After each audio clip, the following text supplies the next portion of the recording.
Hi అండి, అందరికీ నమస్కారం. Welcome to TS news digital. Hernia ఈ పేరు వినగానే చాలా మందిలో భయం మొదలవుతుంది.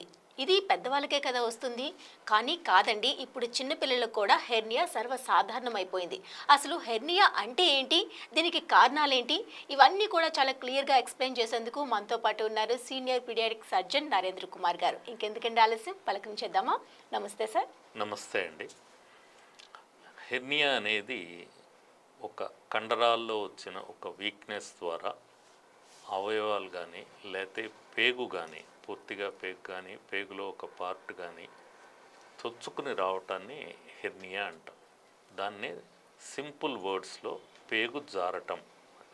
ఇది పెద్దవాళ్ళలోనే కాదు, పిల్లల్లో కూడా హెర్నియా వస్తూనే ఉంటాయి. కొన్ని మనకు బయటికి కనపడే హెర్నియాలు ఉంటాయి, కొన్ని ఇంటర్నల్ హెర్నియాస్ ఉంటాయి. అంటే శరీరంలో బయటికి కనపడకుండా కొన్ని ప్రదేశాల్లో హెర్నియా వచ్చే ఇది ఉంటుంది. కామన్గా మనం పిల్లల్లో చూసే హెర్నియాస్లో గజ్జల్లో వచ్చే హెర్నియా, ఇంగ్వైనల్ హెర్నియా అనేది సర్వసాధారణం, కామన్. రెండు, కొంతమంది పిల్లల్లో అందరూ చూస్తూ ఉంటారు, బొడ్డు పెద్దదిగా ఉండటం, దాన్ని అంబిలికల్ హెర్నియా అంటారు.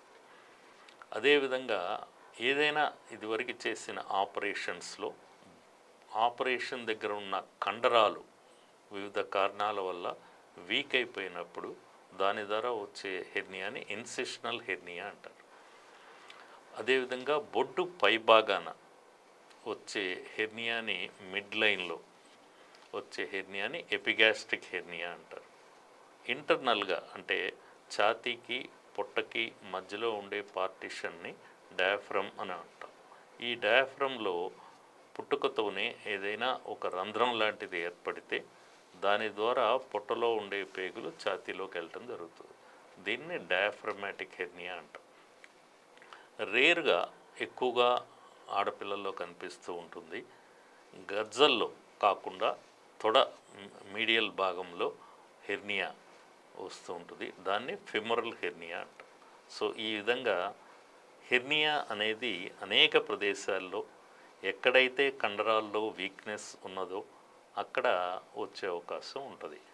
ఇంగ్వైనల్ హెర్నియా అని, అంబిలికల్ హెర్నియా అని, ఫెమరల్ హెర్నియా అని, స్పైజీలియన్ హెర్నియా అని, డయాఫ్రమాటిక్ హెర్నియా అని, ఇన్సిషనల్ హెర్నియా అని రకరకాలుగా మనం హెర్నియాలని చెప్పుకోవచ్చు. సార్, గజ్జల్లో వచ్చే హెర్నియాకు కారణాలేంటి? గజ్జల్లో వచ్చే హెర్నియాని ఇంగ్వైనల్ హెర్నియా అంటారు. ఇది మగపిల్లల్లో రావచ్చు, ఆడపిల్లల్లో రావచ్చు. కానీ మగపిల్లల్లో 4 టైమ్స్ అంటే 4 సార్లు ఎక్కువగా ఇవి కనిపిస్తూ ఉంటాయి. వీటికి కారణం ఈ బీజాలు అనేవి పొట్టలో డెవలప్ అవటం వల్ల ప్రెగ్నెన్సీ ప్రోగ్రెస్ అయ్యే కొద్దీ ఆ బీజాలు పొట్టలో నుంచి దిగి గజ్జల్లో ద్వారా బీజపు తిత్తిలోకి బిఫోర్ డెలివరీ వస్తాయి. ఈ వచ్చేటప్పుడు వచ్చిన ఆ పాత్వే అనేది క్లోజ్ కాకపోతే, కొంతమంది పిల్లల్లో ఆ బీజం పూర్తిగా దిగంగానే ఆ వచ్చిన పాత్వే, వాటి లేయర్ పెరిటోనియం అంటాము, ఆ పెరిటోనియం లేయర్ క్లోజ్ అయిపోవాలి. సో పొట్టకిను బీజపు తిత్తికి కమ్యూనికేషన్ అనేది ఉండదు. కానీ కొంతమంది పిల్లల్లో బీజం దిగిన తర్వాత కూడా ఈ కమ్యూనికేషన్ అట్లానే ఉండటం వల్ల ఆ కమ్యూనికేషన్ ద్వారా పేగు కిందకి జారే అవకాశం ఉంటుంది. సో దీన్ని కంజెనిటల్ హెర్నియా అని అంటాం. సో ఈ హెర్నియా వల్ల బిడ్డ స్ట్రెయిన్ అయినప్పుడల్లా, ఏడ్చినా కానీ, గట్టిగా ఆడుకుంటున్నప్పుడు కానీ పేగు జారి బీర్జంలో వాపు వచ్చే అవకాశం ఉంటుంది. దీన్ని ఇంగ్వైనల్ హెర్నియా అంటాం. అదేవిధంగా మనం బొడ్డు దగ్గర అంబిలికల్ హెర్నియాను చూసినప్పుడు 10 నుంచి 14 రోజుల మధ్య బొడ్డు తాడు ఊడిపోయి పడిపోతుంది. ఆ టైం కల్లా బొడ్డు దగ్గర ఉన్న కండరాలు ముడుచుకుని అవి ఆ డిఫెక్ట్ క్లోజ్ అవుతూ ఉంటుంది. కొంతమంది పిల్లల్లో బొడ్డు తాడు దిగినా కూడా ఆ డిఫెక్ట్ క్లోజ్ అవ్వకుండా ఉండటం వల్ల కండరాల్లో డిఫెక్ట్ నుంచి బేబీ స్ట్రెయిన్ అయినప్పుడల్లా పేగు చర్మం కిందకి వచ్చి మనకి ఒక ఉబ్బులాగా కనిపిస్తూ ఉంటుంది. దీన్ని అంబిలికల్ హెర్నియా అంటాం. ఈ ఇంగ్వైనల్ హెర్నియా అనేది ఒక పాత్వే క్లోజ్ కాకపోవటం వల్ల అంబిలికల్ హెర్నియా అనేది కండరాల్ క్లోజ్ కాకపోవటం వల్ల డెవలప్ అవుతుంది. సార్, నార్మల్గా హైడ్రోసీల్తో కంపేర్ చేసేటప్పుడు హెర్నియా అనేది చాలా ప్రమాదకరమని అంటుంటారు. ఎందుకు సార్? పిల్లల్లో వచ్చే బీర్జపు వాపుల్లో వరి బీజం హైడ్రోసీల్, పేగు జారటం హెర్నియా, ఈ రెండు సర్వసాధారణమైన కారణాలు. వీటిలో రెండిట్లో మనం కంపేర్ చేసినప్పుడు వరి బీజంలో రంధ్రం చిన్నదిగా ఉండటం, ఓన్లీ ఫ్లూయిడ్ పైనుంచి కిందకి రావటం జరుగుతుంది.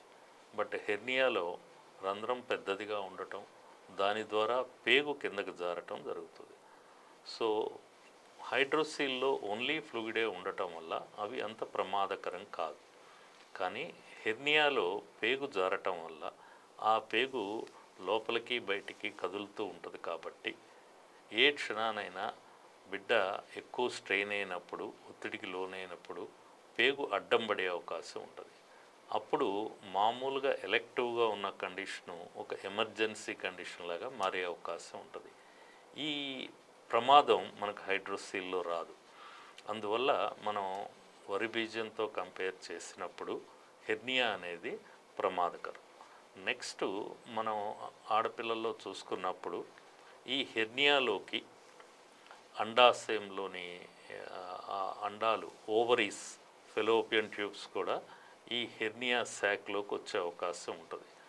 ఈ హెర్నియా కనుక అబ్స్ట్రక్ట్ అయినప్పుడు అవి కూడా అడ్డుపడి వాటికి రక్త ప్రసరణ చెడిపోయి అవి కూడా చెడిపోయే అవకాశం ఉంటుంది. ఆ ప్రమాదం కూడా హెర్నియా, ఆడపిల్లల్లో ఉన్న హెర్నియాలో వచ్చే అవకాశం ఉంటుంది.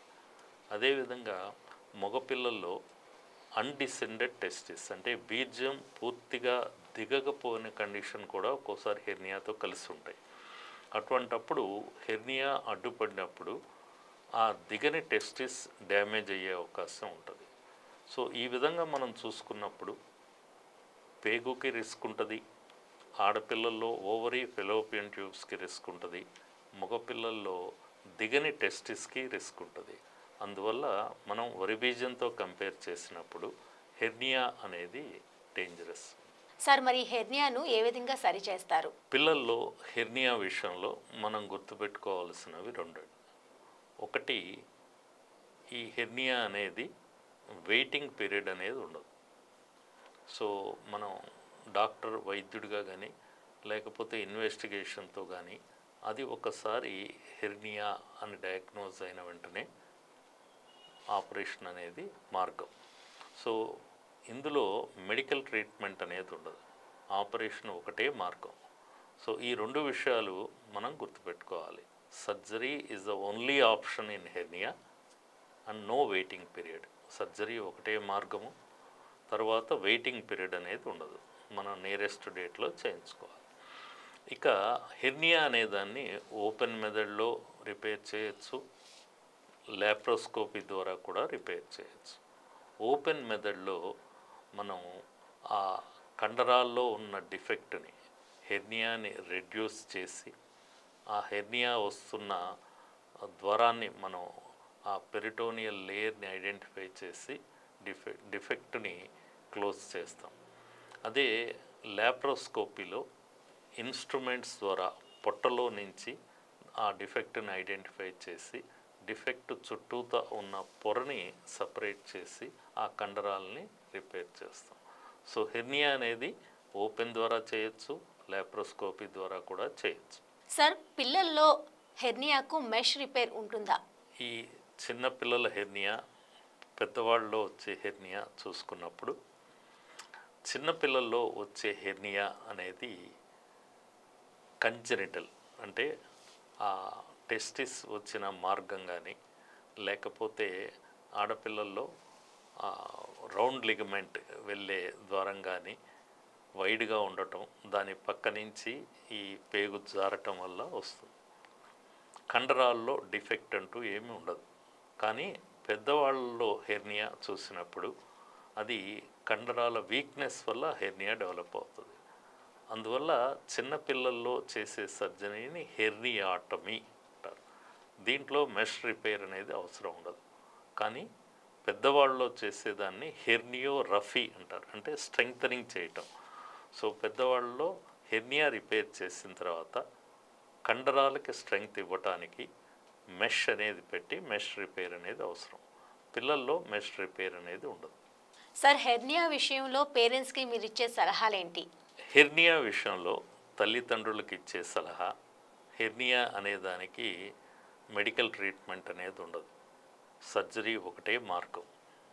2, హెర్నియా అనేది ఏ క్షణానైనా ఎలెక్టివ్ ఎమర్జెన్సీగా మారే అవకాశం ఉంటుంది. అందువల్ల హెర్నియా విషయంలో తల్లిదండ్రులు ఒకసారి హెర్నియా అని డయాగ్నోజ్ అయిన తర్వాత త్వరగా డెసిషన్ తీసుకుని ఆ హెర్నియాని వైద్యుడిని సంప్రదించి సరిచేసుకుంటే మంచిది. హెర్నియా అనే దాంట్లో వెయిటింగ్ పీరియడ్ అనేది ఉండదు. Thank you so much sir. Me valuable టైంని మాతో స్పెండ్ చేసి హెర్నియా గురించి ఇన్ని విషయాలు చాలా క్లియర్గా ఎక్స్ప్లెయిన్ చేసినందుకు థ్యాంక్ యూ సో మచ్. ధన్యవాదాలండి నాకు ఈ అవకాశం ఇచ్చినందుకు.